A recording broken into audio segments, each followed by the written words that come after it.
Snooper Thursday! Woo! And we're at Total Wine again. It's been like a while. A year ago. It's been a while. It was almost a year ago, yeah. To the day. Yeah. A bit. So we're not at Huntington Beach, so this time we're at Redondo Beach. And introduce yourself, guys. I'm Ed Fabian, the general store manager here at Redondo Beach. Also market manager, working close with vendors to bring in new and exciting products to Total Wine. Right on. I'm Jenn Hinkleman. I am the assistant manager of this store, and I just love beer. Right on. Yeah. Well, you're in the right place. Yeah. Right Well, on. there's wine over there. I'm just kidding. I love wine. So today we're going to be doing a couple of Innis Guns. Mm-hmm. Not innocent guns, because there are no innocent guns. Anyway, Innis Gunn is a Edinburgh, Scotland brewery, and apparently they decided that they were good craft beer makers when they accidentally aged some of their beer in like barrels. Yeah, and they were like, "Oh shit, this tastes good." They were actually commissioned by a distillery to treat the barrels and age some beer in it, and the drams wound up getting high praise throughout the world, and they did it a few more times, and they eventually discovered that, hey, this beer's pretty darn good. Let's start bottling it. They were Right throwing on. it away before. Like they were What is just. wrong with these people from Scotland? Oh my god! Why would you do that? Okay, so we're going to start off with the original, which, if I remember correctly, is a 6.6% beer that is not. It's aged on oak, but that's pretty much it. Yes. It's not Yes. like rum based or anything fancy. Yeah, this one is just the oak aged. And as you might remember from our last episode, the folks here at Total Wine are not allowed to drink beer. So they will be utilizing the hidden spit buckets. They're not actually just spitting on the back of these boxes. Fortunately, Steve and I don't have that problem. No, we do not. Cheers this. Cheers. Everyone knows that I swallow. Really nice vanilla right off the bat.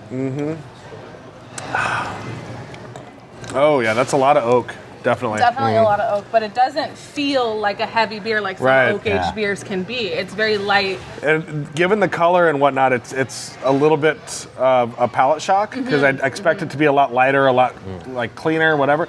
But you get a lot of that nice oak characteristic. It brings out all that vanilla characteristic, and it's just. But it, like you said, it's not so heavy. It's not sticky on the tongue. It doesn't like stay in the palate.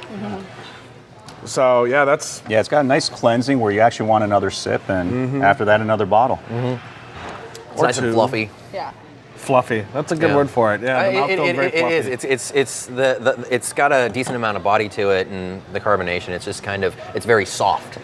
You know what I mean? It doesn't have any kind of like roughness to it or anything. So that was the original, and now we're gonna jump into the rum aged. So this is aged on rum barrels. So is this kind of like I'm thinking rumkin in my head right now. No, No? not at all. Okay. Same thing.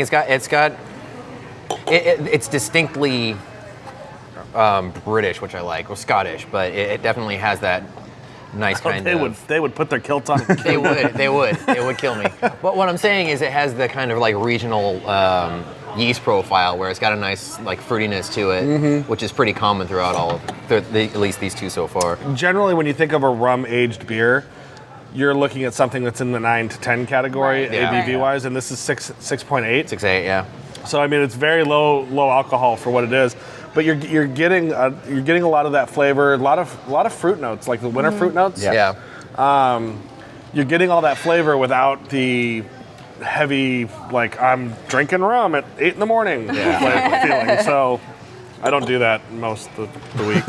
Most days, yeah. No, it's kind of funny when you compare these beers to what we find in the U.S. as far as, American brewers, at least the majority of the time, from what I can tell, are very much like, we got a barrel, we got to put something 20% gotta be alcohol in massive, it. yeah. Yeah. I think this is my favorite of all the Innis Gunn that I've tried. I think it's because I am a huge rum fan. But you can really taste it in How there. big of a rum fan are you? Talk about that for a little bit. Pretty big rum fan. Well, I mean, I really like all of them. Are you like Any- waking up in a gutter on Sunday morning rum fan, or that's like again I am another on a episode. pirate I ship? think that's different terminology. I've been shanghaied and I'm now somewhere in the middle of India. So about beer, Yeah. so how many beers do these guys put out? There's a few. I mean, the rum aged and the original are like they're all the time beers, like the Okay. ones that you can get year round.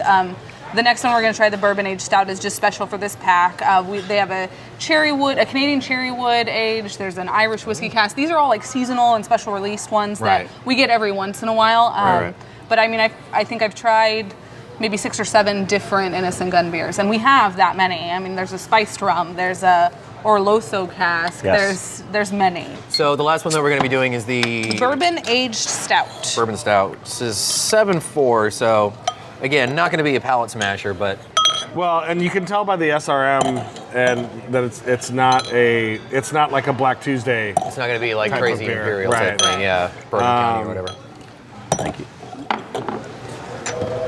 So Definite roasted notes on it though, which is Definite. nice. Again, same thing. Like I really like their yeast character. It's got a really nice kind of very distinctly, British Isles. what I think I like about these as well is that you're like we talked about with the rum one, you're getting the flavor that you want off of this style of beer. Right. Without having to pay the consequences of drinking this style of beer. Right. Yes. Right. So it's very nice to have that lower ABV. This is like 7.4, so it's a little bit higher, but it's still quite a bit lower than anything else that you're going to get bourbon aged stout. Right. Yeah, exactly. It's not one of those like super stouty stouts. Like it's Right. not like thick. It's Right. It's very easy to drink. I could drink a lot of these. Yeah. Hold on. Yeah. So, these are fantastic beers, and apparently you guys are selling the boxes. They're $9. You said $9.99, 3 beers. and a glass. $9.99. So it's $10. Let's just say it. It's $10. Plus there's tax. But we do have most of the other seasonal special release stuff in stock too, Mm-hmm. and most of them have really great price points. They're all like under $8 for a Right on. 750 milliliters, Yeah, so they're easy on the pocket and easy to drink. So Great for the holidays. yeah. Yeah. So talk a little bit about what Total Wine's like doing for the holidays that's coming up. Like we're rolling into Thanksgiving. We're rolling into Disneyland. That's what I call Christmas. But because you guys are, I mean, obviously for adults, holidays equal alcohol. So you're where we go. And we appreciate that. What are you guys doing for the holidays?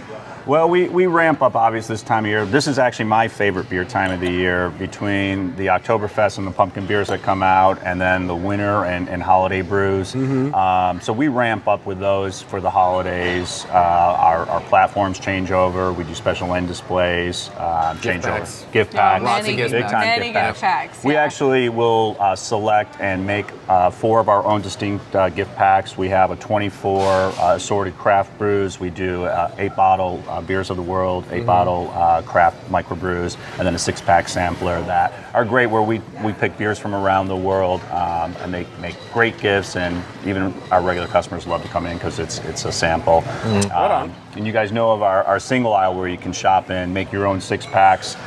Those really ramp up with the special releases and beers. Lots of breweries, whether it's Firestone. And I love that because personally, that's one thing for me. Like I'll go into a place and I'll see a 6-pack and I'm like, I just want to try it. I don't want to commit to Yeah, I don't a want to commit to the whole 6-pack. I mean, I'm gonna drink the whole 6-pack in probably an hour, but it doesn't matter. I just want the one because I want to try 6 beers and not the same. But so I love the pick a pack kind of thing. But so real quick, favorite beer? I am a huge fan of the Rum Aged. Okay. Like of all time or just today? Well, these I think we'll in front go of us. all time in a moment. Okay, I do like the Rum Aged. That out of these Okay. 3, that one is my favorite. I'm gonna go stout. I like it. Yeah. It's got a really nice blend of the roasty qualities, relatively mild. It blends really well with vanilla from the barrel. I like it a lot. All right. So all time favorite beer. I think that it's the Ommegang Three Philosophers. Really Yeah. nice Good choice. choice. Well Yeah. done. Thank Well you. done. And Yeah. Delirium Noel coming into the holidays. That's what I look forward to every year. I have the glassware for that. I love those little pink elephants with the Yes. Santa hat on. Oh, that's so cute. So, all right, well, cheers, guys. Thank you very much. And as always, until next week, stay safe and drink beer.